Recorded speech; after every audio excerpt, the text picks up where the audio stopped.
আল্লাহ তাআলা বলেন, হে ঈমানদারেরা, নিজেকে দ্বীনের উপরে পরিপূর্ণ পরিচালনার মাধ্যমে জাহান্নামের আগুন থেকে বাঁচাও।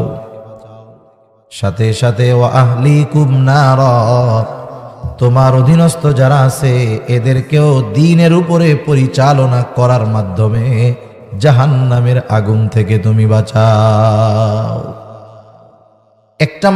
একটা মানুষকে পরিপূর্ণ দ্বীনের উপরে পরিচালিত করতে পারে না যদি সে নিজে পরিচালিত না হয়। এখন নিজেকে দ্বীনের উপরে পরিপূর্ণ পরিচালনা করতে হলে দ্বীন সম্পর্কে জ্ঞান থাকার দরকার আছে না নাই? আমার জন্য কোনটা হালাল, কোনটা হারাম, কোনটা করতে পারবো, কোনটা করতে পারবো না, এ বিষয়গুলো জানতে হবে না?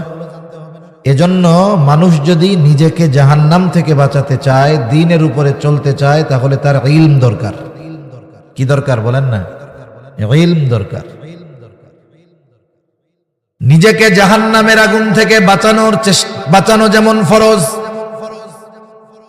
অনুরূপভাবে দ্বীনি ইলম অর্জন করাও ফরজ। কারণ দ্বীনি জ্ঞান ছাড়া কোনো মানুষ নিজেকে জাহান্নাম থেকে বাঁচাতে পারবে না। এই জন্য নবীজি এক হাদিসের মধ্যে বলেন, তলাবুল ইলমি ফারিদাতুন আলা কুল্লি মুসলিম, দ্বীনি ইলম শিক্ষা করা প্রত্যেক মুসলমানের উপরে ফরজ। সে পুরুষ হোক আর নারী হোক, প্রত্যেক মুসলিম নরনারীর উপরে দ্বীন শিক্ষা করা ফরজ। এখন কতটুকু দ্বীন শিক্ষা করতেই হবে, কতটুকু দ্বীন শিক্ষা করা ফরজ? উলামায়ে কেরাম বলেন, কমপক্ষে নিজে পরিপূর্ণ দ্বীনের উপরে চলতে পারে এতটুকু দ্বীন প্রত্যেককেই শিখতেই হবে। ফরজ বিষয়ের দ্বীন শিক্ষা করা ফরজ। মনে করেন নামাজ পড়া এটা ফরজ, নামাজ সম্পৃক্ত সকল মাসালা শিক্ষা করাও ফরজ। এই জন্য আমাদেরকে দ্বীনের উপরে চলার জন্য যতটুকু দ্বীন শেখা দরকার অতটুকু শেখা ফরজ। যদি কেউ ওই পরিমাণ জ্ঞান অর্জন না করে তাহলে সে ফরজ তরকের গুনাহ করতেছে।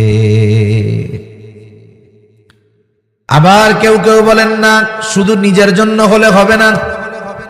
কারণ আল্লাহ তাআলা বলেন, হে ঈমানদারেরা, নিজে জাহান্নামের আগুন থেকে বাঁচো, অধীনস্থদেরকেও বাঁচাও। তার মানে নিজে জাহান্নাম থেকে বাঁচার জন্য যতটুকু জ্ঞান শিখতে হবে, ইলম শিখতে হবে, ওইটুকুর সাথে সাথে অধীনস্থদেরকে দ্বীনের উপরে পরিচালনা করার জন্য যেই জ্ঞান, যেই ইলম দরকার সেটাও শিক্ষা করা ফরজ। তার মানে নিজে এবং অধীনস্থদেরকে জাহান্নাম থেকে বাঁচানোর জন্য যতটুক ইলমে দ্বীন দরকার এটা শিক্ষা করা ফরজ। قال تعالى المال والبنون زينة الحياة الدنيا وقال تعالى إنما أموالكم وأولادكم فتنة وقال رسول الله صلى الله عليه وسلم كلكم راعين وكلكم مسؤولون عن رعيته وقال رسول الله صلى الله عليه وسلم طلب العلم فريضة على كل مسلم أو كما قال النبي صلى الله عليه وسلم صدق الله العلي العظيم وصدق رسوله النبي الكريم ونحن على ذلك من الشاهدين والشاكرين والحمد لله رب العالمين سبحانك لا علم لنا إلا ما علمتنا إنك أنت العليم الحكيم اللهم صل على محمد وعلى آل محمد كما صليت على إبراهيم وعلى آل إبراهيم إنك حميد مجيد اللهم بارك على محمد وعلى آل محمد كما باركت على إبراهيم وعلى آل إبراهيم إنك حميد مجيد الحمد لله ঐতিহ্যবাহী সিলেট জেলার অন্তর্গত বিয়ানীবাজার থানাধীন তরঙ্গ গ্রাম যুব সমাজের উদ্যোগে আয়োজিত আজকের এই তাফসীরুল কোরআন মাহফিলের সম্মানিত শ্রদ্ধেয় সভাপতি, আমন্ত্রিত উলামায়ে কেরাম, সামনে উপস্থিত মুরব্বিয়ানে কেরাম, সমবয়সী যুবক বন্ধু, স্নেহের ছোট ভাই এবং পর্দার অন্তরালে অবস্থানরত সম্মানিত শ্রদ্ধা মা ও বোন, দয়াময় আল্লাহ রাব্বুল আলামিনের দরবারে অগণিত শুকর যে মহান মালিক আমাদেরকে হাজারো মানুষের মধ্য থেকে যাচাই বাছাই করে হাদিসের ভাষায় জান্নাতের বাগানে কিছু দ্বীনি কথা বলবার এবং শ্রবণ করবার সুযোগ যে মহান মনিব দান করেছেন, সে মহান মনিবকে খুশি করার জন্য মহব্বতের সাথে জবান খুলে অন্তর থেকে আমরা একবার কালিমাতুশ শুকর পাঠ করি, আলহামদুলিল্লাহ। অগণিত দুরুদ ও সালাম সৈয়দুল আম্বিয়া, আশরাফুল আম্বিয়া, খাতামুল আম্বিয়া, ইমামুল মুরসালিন, রহমাতুল লিল আলামিন মুহাম্মাদুর রাসূলুল্লাহ সাল্লাল্লাহু আলাইহি ওয়াসাল্লামের উপর।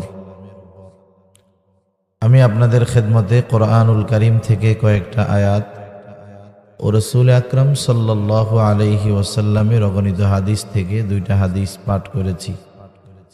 আল্লাহ তাআলার কাছে তৌফিক চাই, অল্প সময় আল্লাহ তাআলা কিছু কথা আমাকে আপনাদের খেদমতে বলার সুযোগ করে দেন, যে কথাগুলো আমাদের সবার দুনিয়া এবং আখিরাতের জন্য কল্যাণকর হয়। সকলে বলি আমিন। মানুষের কর্মব্যস্ততা হলো এইরকম, একটা মানুষ নিজেকে যেই ধরনের কাজে ব্যস্ত রাখে তার পথ চলাও ওই কর্মের প্রভাবের উপরেই হয়। যেমন কেউ যদি দ্বীনি কাজে নিজেকে ব্যস্ত রাখে তাহলে অন্যান্য বিষয়গুলোর ক্ষেত্রেও সে দ্বীন মেনে চলার চেষ্টা করে। কারো ব্যস্ততা যদি শুধু দুনিয়ামুখী হয়, মানে আখিরাত অর্জনের কোনো চেষ্টা প্রচেষ্টা কোনো কিছু নাই, শুধু দুনিয়া উপার্জন করতে হবে, সে সব ক্ষেত্রে দুনিয়া উপার্জনের ধান্দা করে। এজন্য মানুষের কর্মব্যস্ততাও মানুষের অনেক পথ পদ্ধতি নির্ধারণ করে দেয়। সেই ধারাবাহিকতায় অন্যতম একটা জিনিস, এটা হলো মানুষের শিক্ষা, মানুষের ইলম, জ্ঞান। একটা মানুষ শিক্ষা গ্রহণ করে জীবনের অল্প কিছু সময়, কিন্তু এই শিক্ষার প্রভাব তার উপরে গোটা জীবন বিস্তার করে। যেমন একজন যখন দ্বীন শিখে তখন তার আগামী জীবন বা পরবর্তী হায়াত সে দ্বীনের উপরে চলার চেষ্টা করে। যখন সে জাগতিক শিক্ষায় শিক্ষিত হয় দ্বীনকে বাদ দিয়ে, তখন সে ওই শিক্ষার দ্বারা শুধু দুনিয়া উপার্জনের চেষ্টা করে। আমি যে কথাটা বোঝানোর জন্য এই দুইটা মিসাল দিলাম, মূলত হলো একটা মানুষের শিক্ষা তার ভবিষ্যৎ কেমন হবে এই বিষয়টাকে মোটামুটি নির্ধারণ করে দেয়। আপনারা জেনে থাকবেন, আমাদের দেশে চলতি বছর সহ গত বছরেও যখন নতুন পাঠ্যপুস্তক দেওয়া হলো, আপনাদের অনেকের আত্মীয় স্বজন তো প্রাইমারি স্কুল, হাই স্কুলে পড়ে নাকি? সে কথা বলার আগে আর একটা কথা বলার দরকার, আসলে শিক্ষার উদ্দেশ্যটা কি? শিক্ষার মূল উদ্দেশ্য উপার্জন করা, ভালো চাকরি পাওয়া, মূল কিন্তু এটা ছিল না। আমরা যখন শিক্ষার মূল উদ্দেশ্য থেকে বের হয়ে গিয়েছি, শিক্ষার মূল উদ্দেশ্যটা যখন আমাদের অজানা হয়ে গেছে অথবা উদ্দেশ্যটা মূল উদ্দেশ্যের বাইরে চলে গেছে, তখন স্টুডেন্ট যারা ছাত্র ছাত্রী এরা লেখাপড়া করার পরেও আদবওয়ালা হয় না, ভদ্র হয় না, বরং দিন যায় আরো বেয়াদব হয়। স্বাভাবিক উচিত কি ছিল, যে যত উচ্চ শিক্ষিত হবে সে তত মার্জিত, ভদ্র, বিনয়ী হবে।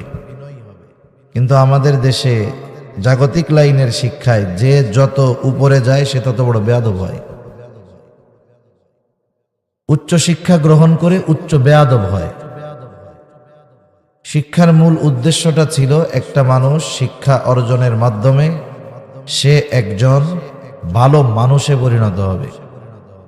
শিক্ষার মূল উদ্দেশ্য কখনো উপার্জন নয়, ভালো চাকরি নয়।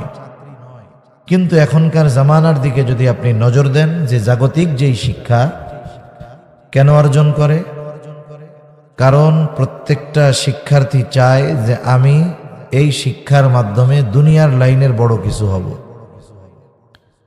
এই জন্য শিক্ষা থেকে মূল বিষয় গ্রহণ করার আগ্রহ কারো নাই। সকলে চায় আমার রেজাল্ট ভালো হবে, ভালো ভার্সিটিতে চান্স পাবো, ওখান থেকে বিসিএস ক্যাডার হব, বড় সরকারি চাকরি পাবো, বেতন যা পাই আর পাই, আউট ইনকাম যা হবে তা দিয়ে ইংল্যান্ডে, কানাডায়, বেগমপাড়ায় 10-15টা বাড়ি বানায় ফেলতে পারবো।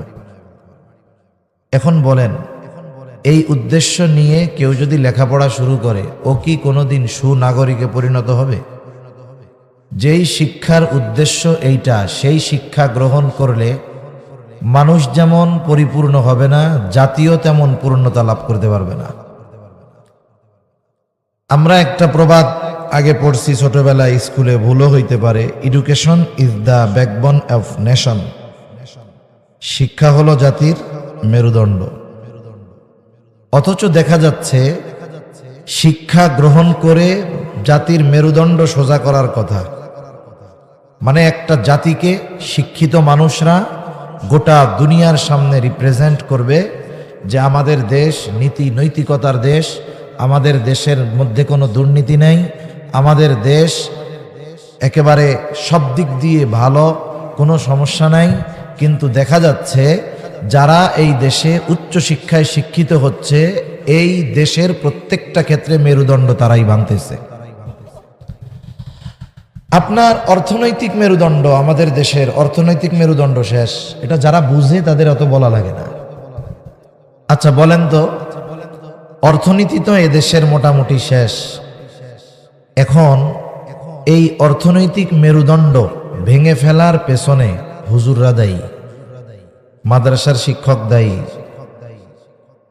আপনি এদেশের কয়জন আলেমকে পাবেন যে তার দেশের বাইরে কোনো প্রপার্টি আছে, কোনো সম্পদ আছে, বাড়ি আছে? আমার মনে হয় একজন কেউ পাবেন না। কিন্তু কয়েকদিন আগে বাংলাদেশেরই একজন, গত টার্মে উনি মনে হয় ভূমিমন্ত্রী ছিলেন, ওনার ব্যাপারে খবরে আসলো শুধুমাত্র ইংল্যান্ডেই নাকি 260টা বাড়ি আছে ওনার। এই সম্পদগুলো উনি এদেশ থেকে নিয়ে ওই দেশে পাঠিয়েছেন। এই যে প্রপার্টি সম্পদ উনি পাঠালেন, দেশের অর্থটা বিদেশে পাচার করলেন। উনি কিন্তু বড় শিক্ষিত মানুষ, বিসিএস ক্যাডারও মনে হয়। তা এই যে যারা এই কাজগুলো করতেছে, শিক্ষার মাধ্যমে দেশের অর্থনীতির মেরুদণ্ড ভাঙতেছে। সাথে সাথে অর্থের চাইতে বড় সম্পদ তো ক্যারেক্টার। ইংরেজির আরেকটা প্রবাদ আছে যে money is lost, nothing is lost, health is lost, something is lost, but character is lost, everything is lost. অর্থনৈতিক মেরুদণ্ড যদি ভেঙে যায়, এটাকে মানুষ পরিশ্রম, কষ্টের মাধ্যমে একসময় দাঁড়া করতে পারে। অনেক মুরব্বী আছেন, মুক্তিযুদ্ধ হয়তো দেখছেন। এই মুক্তিযুদ্ধের সময় আমাদের দেশের কত ক্ষয়ক্ষতি হয়েছে। এর আগে ব্রিটিশ শাসনামলের কথা যারা জানেন, 200 বছর ব্রিটিশরা আমাদের এই উপমহাদেশ শাসন করছে। এই 200 বছর তারা আমাদের কিছু দেয় নাই, এরা কিন্তু সব নিছে। অনেকে বলতে পারেন হুজুর অনেক জায়গায় তো ব্রিটিশ যেই জিনিসগুলো আছে, অনেক রেল লাইন, রেলপথ, ব্রিজ, স্থাপনা, এগুলা যে আছে এগুলো তো আমাদের জন্য করছে। না না, ব্রিটিশরা এদেশে রেল লাইন, ব্রিজ, সেতু এগুলা করছে কারণ হলো তৎকালীন সময়ে তারা সম্পদগুলো দেশে পাঠাতো বোম্বে থেকে। এখন বাংলাদেশ থেকে বা এই জায়গা থেকে ট্রাকে ট্রাকে সেই বোম্বে নেওয়া তো কঠিন। এই জন্য বড় শক্তপোক্ত ব্রিজ আর রেল লাইন করছে, এদেশের সম্পদগুলো যেন ইংল্যান্ডে নিতে তাদের সহজ হয়। এই জন্য এখন আমাদের অর্থনৈতিক মেরুদণ্ড অনেক আগের থেকে ভেঙে দেওয়ার পরেও এটা পড়ে গেছে আবার দাঁড়িয়ে গেছে, পড়ে গেছে আবার দাঁড়িয়ে গেছে। কিন্তু আফসোস লাগে, জাগতিক শিক্ষায় শিক্ষিত মানুষগুলো শুধু আমাদের অর্থনৈতিক মেরুদণ্ড নয়, আমাদের এই প্রজন্ম আগামী প্রজন্মের চারিত্রিক মেরুদণ্ডকেও তারা ভেঙে দিচ্ছে। এমন শিক্ষা ব্যবস্থার প্রণয়ন তারা করতেছে যার দ্বারা আগামী প্রজন্ম জানোয়ারের চাইতে বেশি খারাপ হয়ে যাবে। যেই শিক্ষা গ্রহণ করার দ্বারা দ্বীনি ইলম, দ্বীনের উপরে চলা তো বহুদূর, বরং দ্বীন থেকে বহু দূরে তারা চলে যাবে। এজন্য আগামী প্রজন্মকে রক্ষা করার জন্য প্রত্যেকটা সচেতন অভিভাবককে এখন থেকেই আগামীর টার্গেট নির্ধারণ করার দরকার। একটা জিনিস আমাদের মনে রাখতে হবে, এদেশে 17 কোটি মানুষ, বেশি হবে কম হবে না। সরকারি চাকরি করে কয় লক্ষ? সর্বোচ্চ হাইয়েস্ট সবাই মিলিয়ে 20 লাখ হইতে পারে সর্বোচ্চ, এটা কম হবে আরো হয়তো। ওই ফার্স্ট ক্লাস থেকে একেবারে 4 ক্লাস পর্যন্ত যা আছে সব মিলিয়ে 20 লাখ হবে হয়তো, সামথিং বা কমও হতে পারে, ডিফেন্স, সেনাবাহিনী, নৌবাহিনী, পুলিশ সব ধরে। তার মানে এদেশের বিশাল একটা অংশ সরকারি চাকরি করে না। এজন্য আমরা একটা বিষয়ে প্রতিজ্ঞাবদ্ধ হব, আমরা আমাদের আগামী প্রজন্মকে লেখাপড়া শেখাবো মানুষের মতো মানুষ হওয়ার জন্য, আর উপার্জনের জন্য তাদেরকে কর্মঠ করে তুলব। উপার্জনের জন্য কাজ শেখাবো, আর মানুষ হওয়ার জন্য তাদেরকে আমরা শিক্ষা গ্রহণ করাবো। এখন প্রশ্ন হলো, শিক্ষার মূল উদ্দেশ্য হলো সুনাগরিক হওয়া, ভালো মানুষ হওয়া, নৈতিক চরিত্র সম্পন্ন হওয়া। এখন আমাকে অ্যানালাইসিস করতে হবে কোন শিক্ষার দ্বারা শিক্ষার মূল উদ্দেশ্য আমার অর্জিত হবে। এটা যদি সাধারণ জেনারেল সিলেবাসের মাধ্যমে অর্জিত হয় আপনি করাবেন, আর যদি দেখেন না আমাদের জেনারেল কারিকুলামের মাধ্যমে আমার সন্তান আমার জাহান্নামে যাওয়ার কারণ হবে, তাহলে বিকল্প ব্যবস্থা আপনার হাতে আছে। আপনি সন্তানকে ধর্মীয় শিক্ষায় শিক্ষিত করবেন, তাহলে সে সুনাগরিক হবে। হয়তো জাগতিক বড় চাকরি তা সে পাবে না, কিন্তু আশা করা যায় নীতি নৈতিকতা সম্পন্ন মানুষ হওয়ার কারণে আল্লাহ সুবহানাহু ওয়া তাআলা এ দুনিয়ায় তাকে রিজিকের অভাবে ইনশাআল্লাহ ফালাবে না। এজন্য সম্মানিত সুধী, যে কথাগুলো বলতে চাচ্ছি আসলে অনেক লম্বা কথা হয়ে যাবে।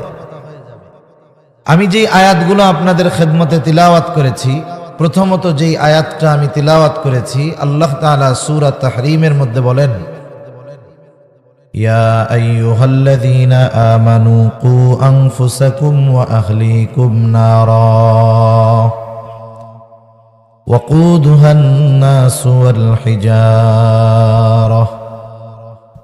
আল্লাহ রাব্বুল আলামিন বলেন, হে ঈমানদারেরা, নিজেকে জাহান্নাম থেকে বাঁচাও, তোমার অধীনস্থদেরকেও জাহান্নামের আগুন থেকে বাঁচাও। প্রথম প্রশ্ন, নিজেকে কেমনে জাহান্নাম থেকে বাঁচাবো? জবাব হলো, ঈমান তো এনেছো, গুনাহ ছাড়ো, নেকের কাজ করো, তথা আল্লাহ তাআলার আদেশ নিষেধ মান্য করার মাধ্যমে তুমি নিজেকে জাহান্নাম থেকে বাঁচাও। নিজের জীবনটাকে শরীয়তের আলোকে পরিচালিত করো, নিজেকে পরিপূর্ণ ইসলামের মধ্যে দাখিল করো। এজন্য আল্লাহ রাব্বুল আলামিন কুরআনুল কারীমের মধ্যে জানায় দেন, ইয়া আইয়ুহাল্লাযীনা আমানু দুখুলু ফিস সিলমি কাফা। আল্লাহ তাআলা বলেন, হে ঈমানদারেরা, তোমরা পরিপূর্ণভাবে ইসলামের মধ্যে দাখিল হয়ে যাও, অন্তর্ভুক্ত হয়ে যাও। তার মানে তোমার গোটা জীবনের সব ক্ষেত্রে তুমি ইসলামকে প্রাধান্য দাও। আর ইসলাম হলো এমন এক জীবন ব্যবস্থা, এমন এক দিন যেখানে মানব জীবনের এমন কোনো দিক নাই যেই জায়গায় ইসলামের দিক নির্দেশনা নাই। কেউ যদি মনে করে জীবনের প্রত্যেকটা ক্ষেত্রে ইসলামের অনুশাসন মেনে চলার সুযোগ নাই, তার মানে এই চিন্তার দ্বারা, এই কথার দ্বারা সে ইসলামকে অপূর্ণাঙ্গ মনে করল। বলেন তো, যদি কেউ এটা মনে করে, বলে অথবা বিশ্বাস করে যে ইসলাম হলো পূর্ণাঙ্গ নয় অপূর্ণাঙ্গ, বলেন তো তার ঈমান থাকবে নাকি চলে যাবে? কারণ আল্লাহ রাব্বুল আলামিন ইসলামকে, এই দ্বীনকে পরিপূর্ণ হিসাবে ঘোষণা করেছেন। বিদায় হজের দিন আরাফার ময়দানে আল্লাহ রাব্বুল আলামিন ওহী নাজিল করে জানায় দেন, আল-ইয়াওমা আকমালতু লাকুম দীনাকুম ওয়া আতমামতু আলাইকুম নি'মাতি ওয়া রাদিতু লাকুমুল ইসলাম দীনা। আল্লাহ তাআলা বলেন, আল-ইয়াওমা আকমালতু লাকুম দীনাকুম, আজকে আমি তোমাদের জন্য তোমাদের দ্বীনকে পরিপূর্ণ করলাম। দ্বীন হলো জীবন ব্যবস্থা। শুধু তাই না, আল্লাহ তাআলা সাথে সাথে বলেন, ওয়া আতমামতু আলাইকুম নি'মাতি, দ্বীন পরিপূর্ণ করার সাথে সাথে আমি আল্লাহ তোমাদের জন্য আমার নিয়ামতকেও পরিপূর্ণ করলাম। উলামায়ে কেরাম, বুজুর্গানে দ্বীন বলেন, এখানে খুব শিক্ষণীয় একটা বিষয় আছে। আল্লাহ তাআলা দ্বীন পরিপূর্ণ করার সাথে সাথে নিয়ামতকে পরিপূর্ণ করার ঘোষণা কেন দিলেন? মূলত আল্লাহ তাআলা আমাদেরকে বোঝাতে চান, ও দুনিয়ার মানুষ, ঈমানদার, এই দ্বীন শুধু যে তোমাদের জন্য নির্দিষ্ট কিছু আইন কানুন বিধি নিষেধ এমনটা নয়, বরং এই দ্বীন যেহেতু পরিপূর্ণ, এই পরিপূর্ণ দ্বীনটাও তোমাদের জন্য বড় একটা নিয়ামত। মানুষ যদি অজানা গন্তব্যের দিকে ছুটে চলে, মনে করেন যেই নৌকা, সমুদ্রের মধ্যে নৌকা চলতেছে, হাল নাই পালও নাই, হালও নাই পালও নাই, নিয়ন্ত্রণের কেউ নাই। আমরা ছোটবেলায় একটা কম্পোজিশন পড়েছি ইংরেজিতে, এম ইন লাইফ, এর মধ্যে এরকম লেখা ছিল, গন্তব্যহীন বা উদ্দেশ্যহীন জীবন হলো ওই নৌকার মতো, যেই নৌকার কোনো গন্তব্য নাই, হাল নাই পাল নাই, ও বাতাস আসলে একদিক যায়, স্রোতাসটা আর একদিকে যায়, ও নির্দিষ্ট গন্তব্যে কখনো পৌঁছাইতে পারে না। ইসলাম হলো আমাদের জন্য নেয়ামত। কেন? এ দুনিয়ায় গন্তব্যহীন পথে যখন আমি ছুটে চলবো, আমার কোথায় গন্তব্য আমি না জানলেও ইসলাম আমাকে আমার গন্তব্য কোথায় সেটা জানায় দিবে, এবং ওই গন্তব্যে কিভাবে, কোন পদ্ধতিতে আমাকে পৌঁছাতে হবে সেটাও ইসলাম আমাকে জানায় দিবে। এজন্য এই দুনিয়ার জন্য, দ্বীনের উপরে চলার ক্ষেত্রে, হায়াত অতিবাহিত করার ক্ষেত্রে কি করতে হবে না করতে হবে, সব ধরনের দিক নির্দেশনা ইসলাম আমাকে দিয়েছে, আদেশ নিষেধ ইসলাম আমাকে জানিয়ে দিয়েছে। এটা আমার জন্য শুধু আইন কানুন এমনটা নয়, বরং এই ইসলাম জীবন পথে পরিচালনার ক্ষেত্রে এটা আমার আপনার জন্য নেয়ামত। ঠিক কিনা বলেন? সেজন্য আল্লাহ রাব্বুল আলামিন দ্বীনকে নেয়ামত হিসেবে অভিহিত করেছেন। দ্বীন পরিপূর্ণতার মাধ্যমে নেয়ামতের পরিপূর্ণতার ঘোষণাও আল্লাহ তাআলা দিয়েছেন। শুধু তাই না, এবং এই দ্বীন ইসলামকে আমাদের জন্যই আল্লাহ তাআলা মনোনীত করেছেন। এর পরপরই আল্লাহ তাআলা বলেন, ওয়া রাদিতু লাকুমুল ইসলাম দীনা, এবং আমি তোমাদের জন্য ইসলামকেই দ্বীন হিসাবে মনোনীত করলাম। ইসলামবিহীন জীবন ব্যবস্থা কোনো দিন সফলতা আনতে পারবে না, ব্যক্তি জীবনেও নয়, রাষ্ট্রীয় জীবনেও নয়। রাষ্ট্রীয় পরিবর্তন আমার আপনার মতো মানুষের জন্য অসম্ভব, কিন্তু নিজেকে পরিবর্তনের ক্ষেত্রে তো এটা অসম্ভবের কোনো কিছু নেই। এজন্য আমি নিজের জীবনে আগে ইসলামকে পরিপূর্ণভাবে প্রতিষ্ঠা করব। ইসলামী যত আইন অনুশাসন আছে, আমি যদি নিজে মেনে চলতে চাই, আমাকে বাধা দেওয়ার কেউ নাই। আমি যদি হারাম না খাই, কেউ আমাকে জোর করে হারাম খাওয়াইতে পারবে? আমি যদি পর্দায় চলি, পর্দা করি, কেউ আমাকে বেপর্দা করতে পারবে না। সেই জন্য আল্লাহ তাআলা বলেন, হে ঈমানদারেরা, নিজেকে দ্বীনের উপরে পরিপূর্ণ পরিচালনার মাধ্যমে জাহান্নামের আগুন থেকে বাঁচাও। সাথে সাথে ওয়া আহলিকুম নারা, তোমার অধীনস্থ যারা আছে এদেরকেও দ্বীনের উপরে পরিচালনা করার মাধ্যমে জাহান্নামের আগুন থেকে তুমি বাঁচাও।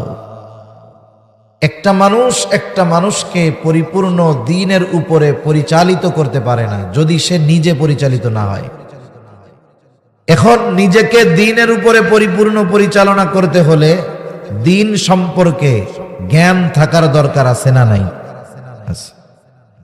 আমার জন্য কোনটা হালাল, কোনটা হারাম, কোনটা করতে পারবো, কোনটা করতে পারবো না, এ বিষয়গুলো জানতে হবে না?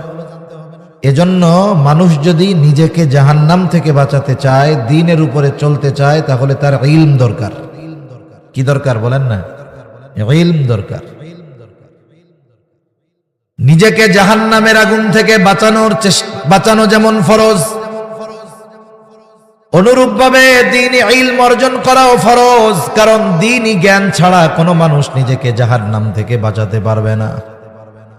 এই জন্য নবীজি এক হাদিসের মধ্যে বলেন, তলাবুল ইলমি ফারিদাতুন আলা কুল্লি মুসলিম, দ্বীনি ইলম শিক্ষা করা প্রত্যেক মুসলমানের উপরে ফরজ। সে পুরুষ হোক আর নারী হোক, প্রত্যেক মুসলিম নরনারীর উপরে দ্বীন শিক্ষা করা ফরজ। এখন কতটুকু দ্বীন শিক্ষা করতেই হবে, কতটুকু দ্বীন শিক্ষা করা ফরজ? উলামায়ে কেরাম বলেন, কমপক্ষে নিজে পরিপূর্ণ দ্বীনের উপরে চলতে পারে এতটুকু দ্বীন প্রত্যেককেই শিখতেই হবে। ফরজ বিষয়ের দ্বীন শিক্ষা করা ফরজ। মনে করেন নামাজ পড়া এটা ফরজ, নামাজ সম্পৃক্ত সকল মাসালা শিক্ষা করাও ফরজ। এই জন্য আমাদেরকে দ্বীনের উপরে চলার জন্য যতটুকু দ্বীন শেখা দরকার অতটুকু শেখা ফরজ। যদি কেউ ওই পরিমাণ জ্ঞান অর্জন না করে তাহলে সে ফরজ তরকের গুনাহ করতেছে। আবার কেউ কেউ বলেন না, শুধু নিজের জন্য হলে হবে না। কারণ আল্লাহ তাআলা বলেন, হে ঈমানদারেরা, নিজে জাহান্নামের আগুন থেকে বাঁচো, অধীনস্থদেরকেও বাঁচাও। তার মানে নিজে জাহান্নাম থেকে বাঁচার জন্য যতটুকু জ্ঞান শিখতে হবে, ইলম শিখতে হবে, ওইটুকুর সাথে সাথে অধীনস্থদেরকে দ্বীনের উপরে পরিচালনা করার জন্য যেই জ্ঞান, যেই ইলম দরকার সেটাও শিক্ষা করা ফরজ। তার মানে নিজে এবং অধীনস্থদেরকে জাহান্নাম থেকে বাঁচানোর জন্য যতটুক ইলমে দ্বীন দরকার এটা শিক্ষা করা ফরজ। মনে রাখবেন, আমাদের দেশে শিক্ষা ব্যবস্থা দুই ভাগে বিভক্ত। কয় ভাগে? দুই ভাগে। একটা হলো জাগতিক শিক্ষা আর একটা হলো ধর্মীয় শিক্ষা। জাগতিক শিক্ষাটা আবার দুই ভাগে বিভক্ত। একটা হলো জাগতিক উপকারী জ্ঞান, জাগতিক অনুপকারী জ্ঞান। জাগতিক মানে এই দুনিয়ার কিছু শিক্ষা আছে যেটা মানুষের জন্য কল্যাণকর, কিছু শিক্ষা আছে এর মধ্যে কোনো কল্যাণ নাই, বরং ওই শিক্ষা অর্জন করে জাহান্নামে যাওয়া লাগতে পারে।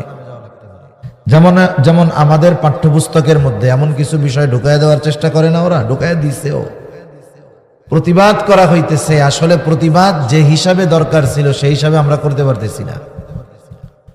আমরা অভ্যন্তরীণ কলহ দ্বন্দ্বের মধ্যে লিপ্ত আছি, অথচ এই যে শিক্ষা ব্যবস্থার মধ্যে পাঠ্যপুস্তকের মধ্যে যেই বিষয়গুলো ঢুকায়া দেওয়া হলো, এই বিষয়গুলো ঢুকায়া দেওয়ার মাধ্যমে নির্দিষ্ট কোনো দলের ক্ষতি তারা করতেছে তা না, বরং সব মুসলমানের ক্ষতি করতেছে, ইমানের ক্ষতি করতেছে।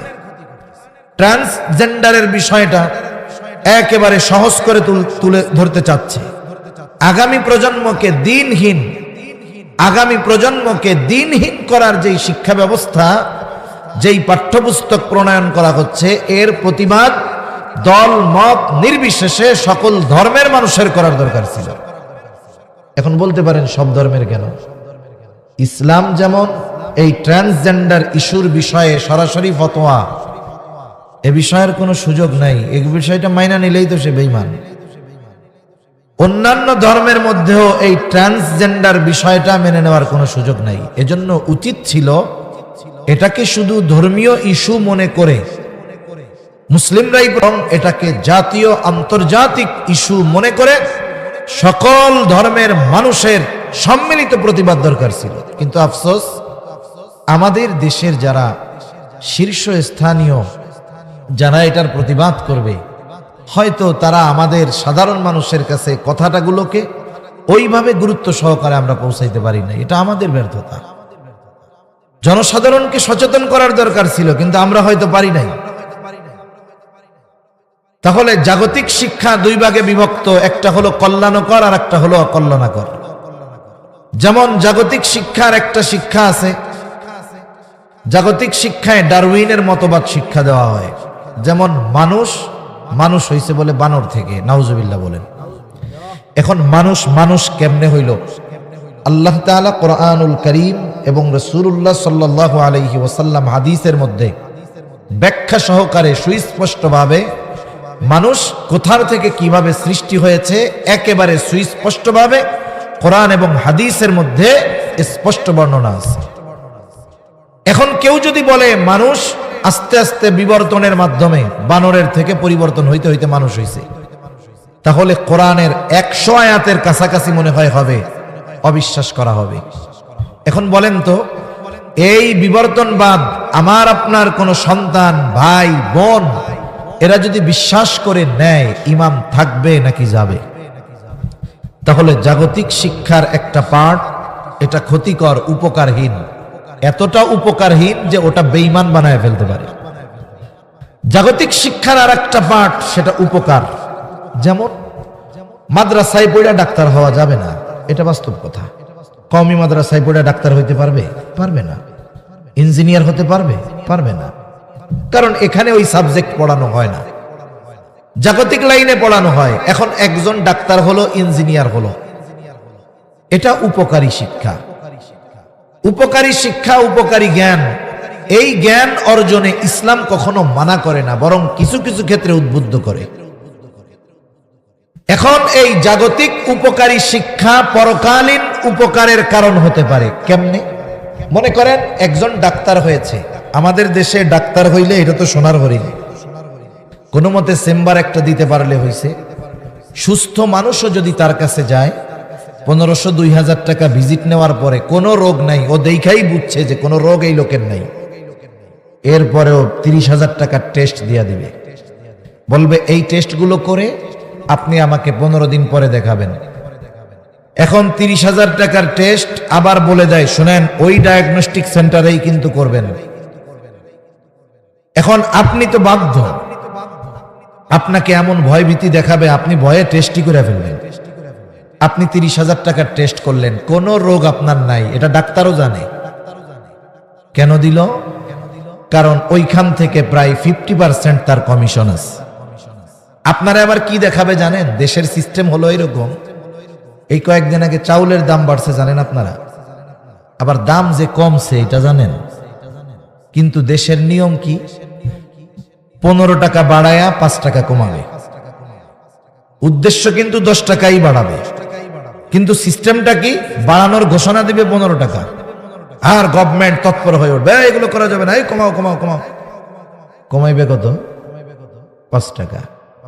এটাই ওদের সাথে কন্ডিশন ছিল যে আমরা এরকম করব, আপনারা এরকম করবেন। তাইলে সাপও ভাঙলো না, সাপও মরলো, লাঠিও ভাঙলো না।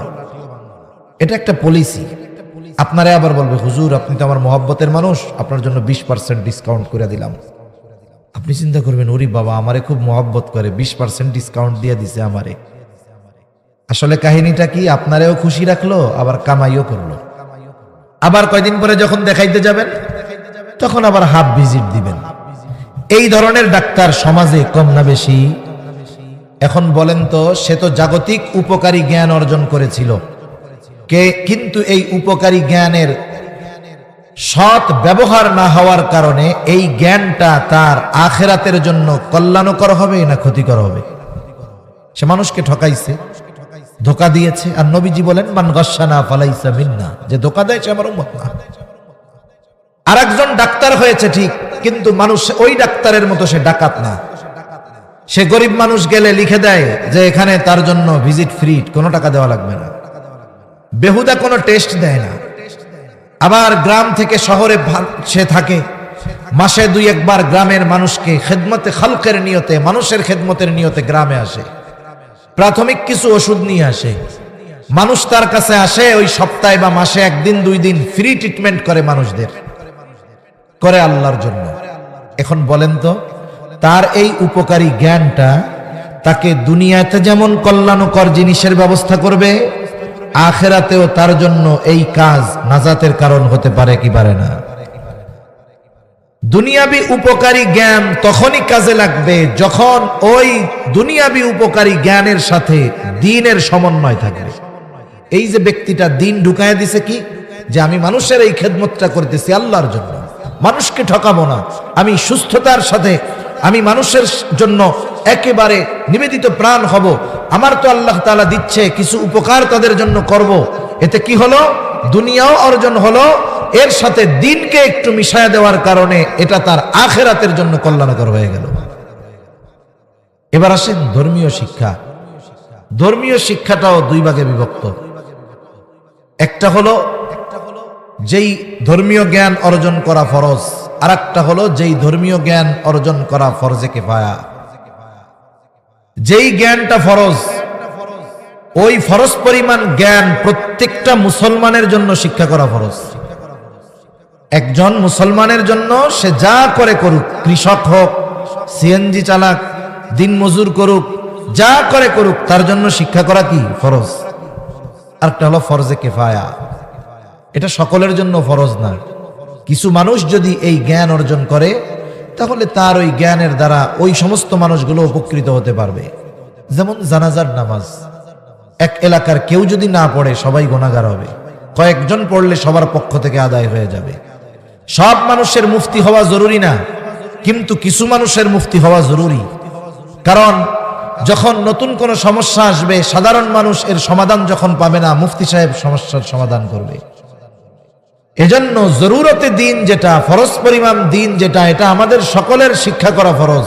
উচিত ছিল এই মুসলিম দেশে প্রত্যেকটা শিক্ষা প্রতিষ্ঠানে, ওটা স্কুল হোক আর মাদ্রাসা হোক, জরুরতে দিন শিক্ষার ব্যবস্থা প্রত্যেকটা প্রতিষ্ঠানে থাকার দরকার ছিল। কিন্তু আমাদের স্কুলগুলোতে আছে? জোরে বলেন না, আছে? নাই।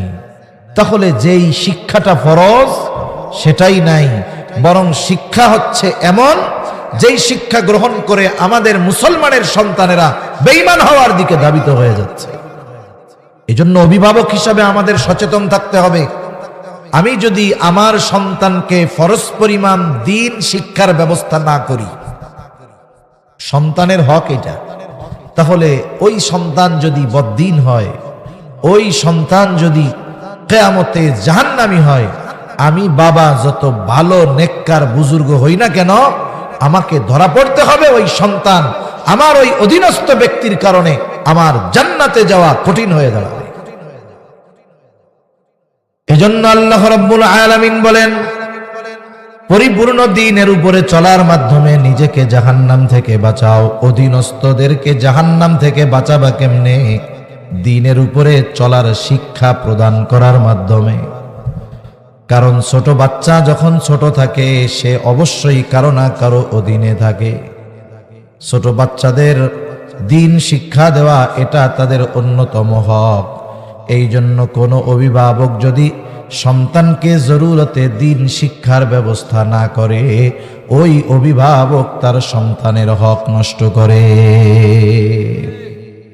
এজন্য আপনি আপনার সন্তানকে বড় হয়ে কি বানাতে চান সেটা পরের কথা, কিন্তু তার ভিত্তিমূলক শিক্ষাটা দ্বীনি শিক্ষায় শিক্ষিত করার দরকার আছে না নাই?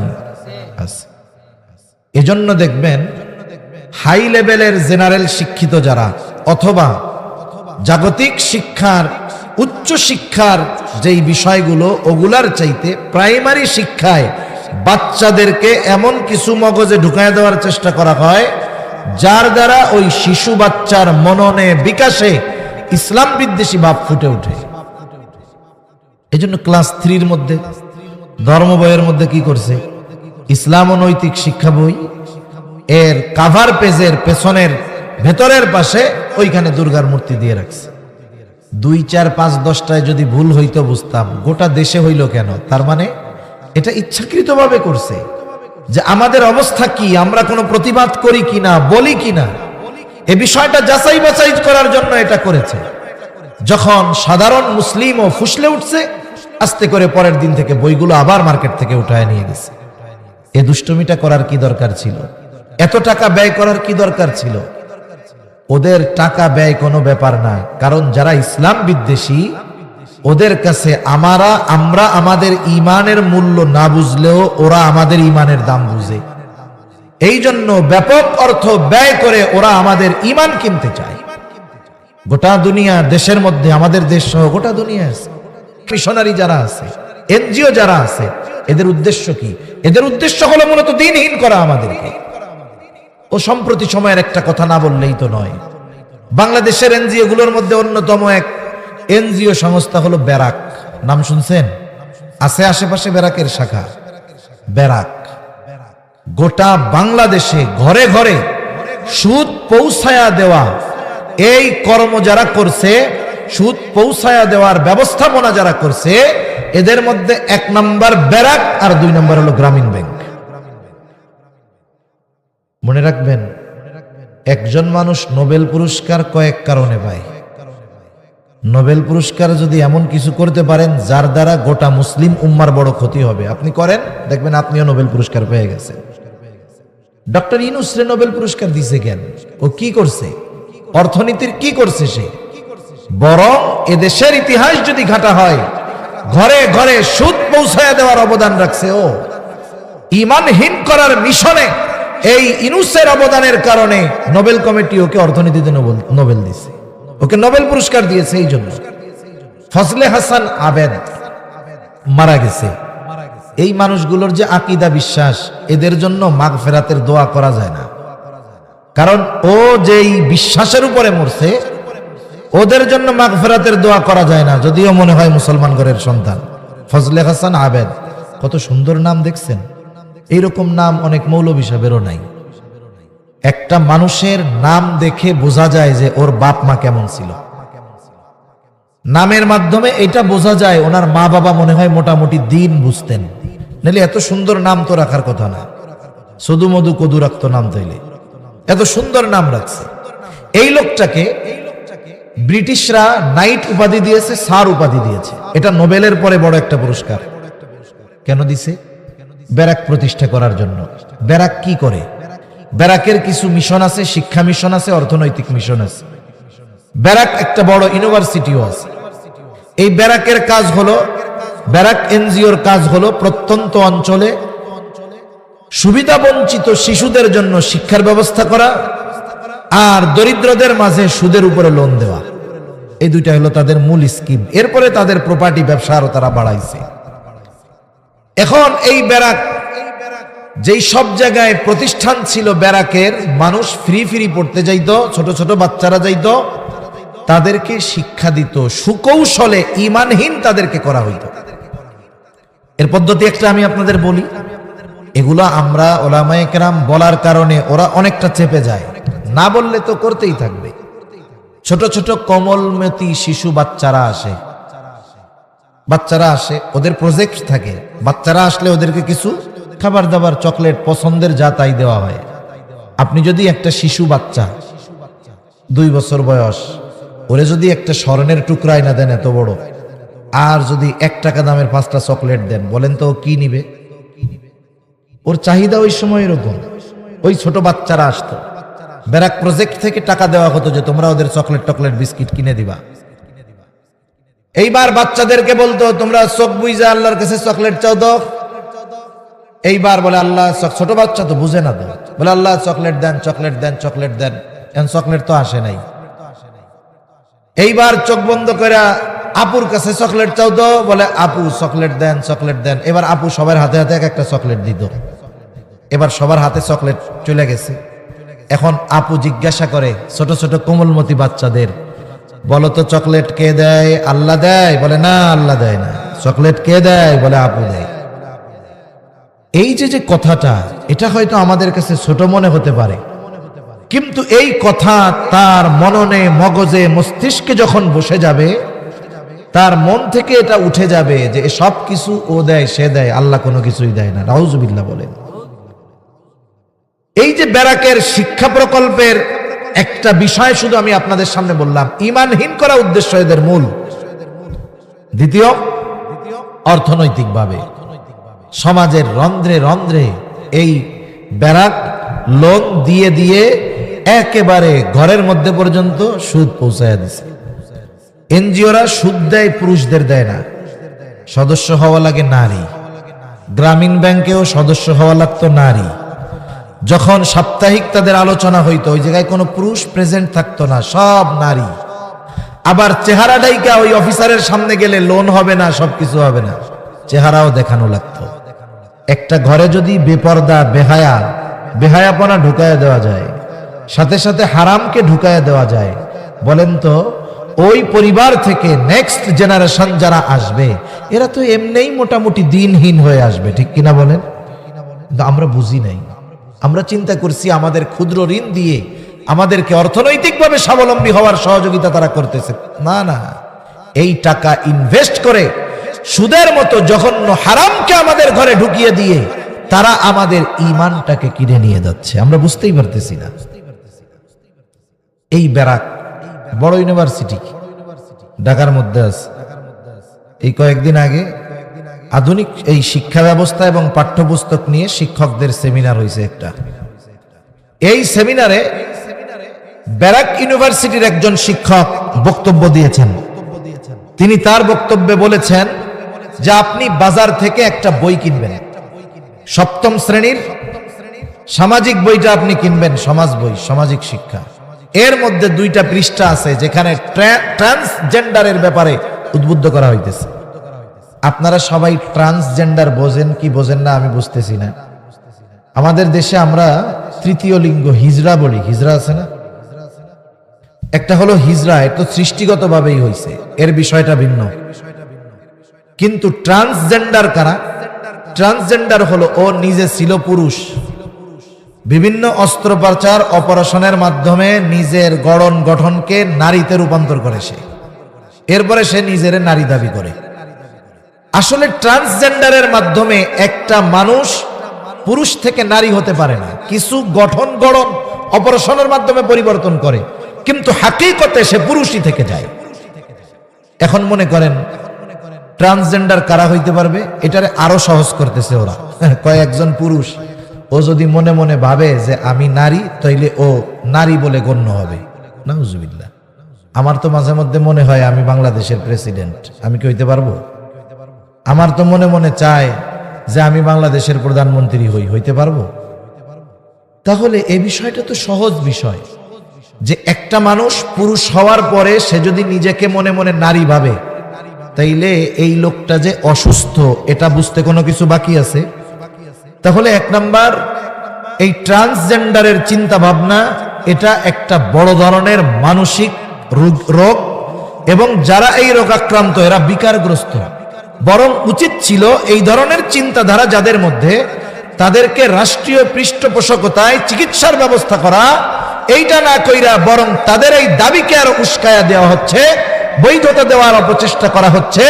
তাহলে কি হবে দেখেন, মুসলিম সভ্যতা বাদ দেন, মুসলিম ধর্মের কথা বাদ দেন, হিন্দু বৌদ্ধ খ্রিস্টান সব ধর্মের কথাই আপনি আনেন, কারো ঘরে হইছে ছেলে, ওই লোক যদি কয়দিন পরে যদি বলে আব্বা আমার তো মেয়ে মেয়ে মনে হইতেছে, তাইলে যে সামাজিক চেন, পারিবারিক ধারাবাহিকতা এগুলো কি অক্ষুণ্ণ থাকবে?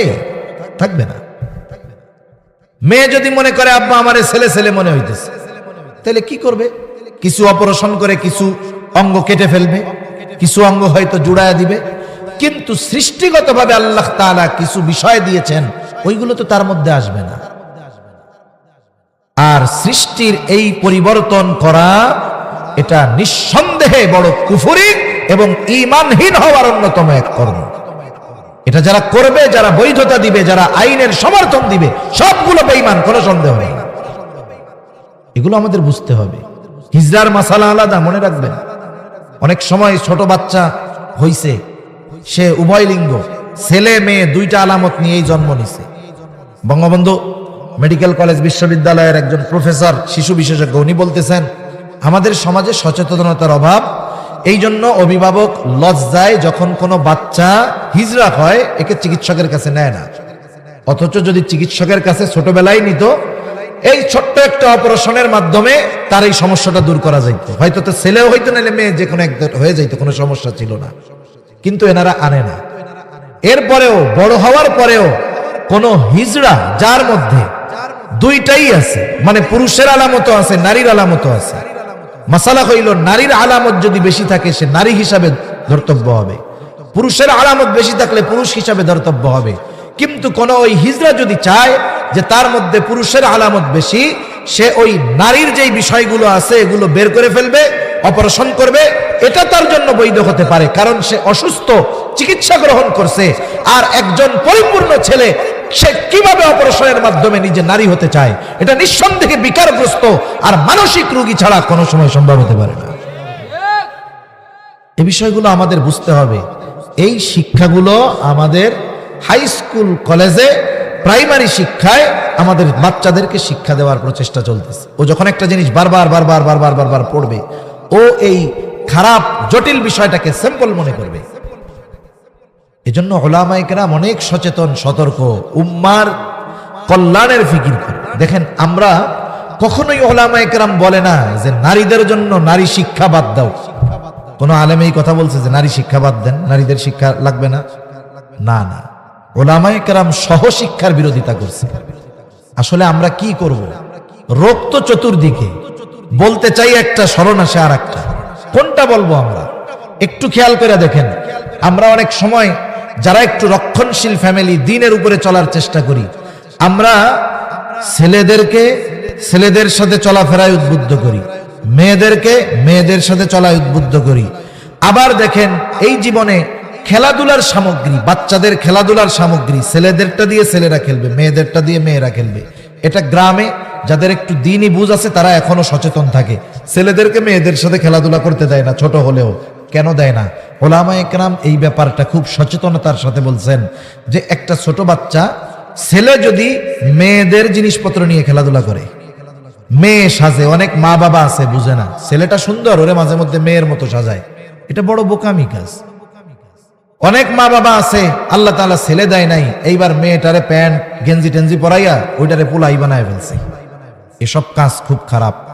আপনি যে তাকে যেভাবে গড়ে উঠাচ্ছেন এর প্রভাব পূর্ণ তার উপরে পড়বে। এজন্য ছোট বাচ্চারা শিশুকাল থাকতেই